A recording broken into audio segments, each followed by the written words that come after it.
Hello friends, nizere ko mumeze neza kabisa mu bice bitandukanye mwese murimo. Abantu mbabwira ngo aho muri hose Imana ikomeze ibarebe icyoroshye. Sasa rero hari ibintu ndi kugenda numva cyangwa se turi kugenda dukurikirana mu bitangazamakuru, abantu bari gutabwa muri yombi kubera icyorezo cya coronavirus. Bamwe ngo bari kujya kunywa inzoga mu tubari, abandi bagashinga utubari mu rugo. Urumva ni ibintu nabyo bibabaje. Ubundi twakabaye twaravuye sinzi, wenda ntabwo twakabaye twaravuye muri lockdown, cyane ko wenda urebye n'ukuntu abarwayi bagenda biyongera usanga harimo ikibazo, ariko ngewe mbona harimo n'abanyarwanda babigiramo uruhare gutuma rwose bataturekura ngo twisubirire mu buzima busanzwe. Umuntu yihanganye, wihanganye rwose icyumweru kimwe utanywa inzoga wabiki, ariko kumva ngo umuntu bamufatiye mu kabari yagiye kunywa inzoga.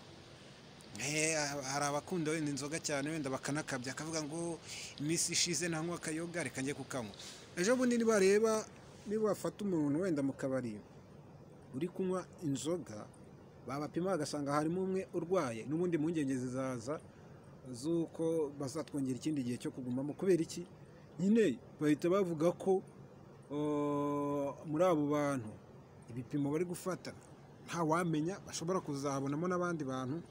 Ariko rero ugasanga ni abanyarwanda natwe sometimes cyangwa tuba dukwiriye kuba serious rimwe na rimwe. Niba icyorezo kikaze nk'uko, leta ikavuga ati abantu mugume mu rugo, cy'umuntu unywa inzoga yumva ko ari we muntu ubabaje cyane kurusha abandi, kugeza aho yavuga ati njye reka nsohoke njye kunywa inzoga, babafata rero abantu bagiye kunywa inzoga bakatwongera iminsi. Njye mbona rero mureke tube serious kabisa, tube serious. Abafana banjye umugani wa Senderi, abantu bankurikira kuri Dezum TV, namwe ndabinginze mureke tube serious.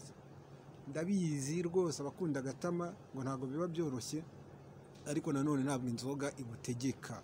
Inzoga urayitegeka, n'inda ntigutegeka nayo urayitegeka. Guma mu rugo, icyumweru nikirangira nushake uzagura amakaziye, urumva, cyangwa ibihe bibi turimo nibavuga ati rwose noneho muri free, urumva, muzagende mukora ibyo mushaka, munywa inzoga nyinshi, ariko muri ibi bihe turimo mwihangane.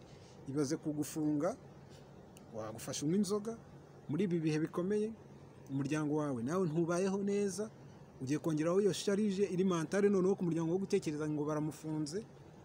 Ejo bundi bashobora no kuzaguca amahande cyangwa bagufatira ibindi bihano. Twigeze kumva ko bavuze ko umuntu utambikira amabwiriza ya coronavirus bashobora kumuhanira ibindi byaha byo gushaka kwica abaturage, kuko nacyo ni icyaha.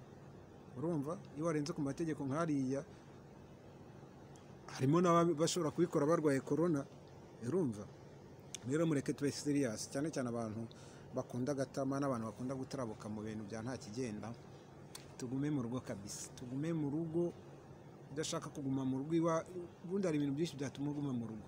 Iyo uri kumwe n'umugore wawe, ukaba uri kumwe n'abana bawe, urumva, ukaba uri kumwe na nyoko, ukaba uri kumwe na papa wawe, ukaba uri reka nkoresha imvugo nziza, ukaba uri kumwe na mama wawe, ukaba uri kumwe na papa wawe, ukaba uri kumwe n'abavandimwe, ubundi urasohoka ujyayo.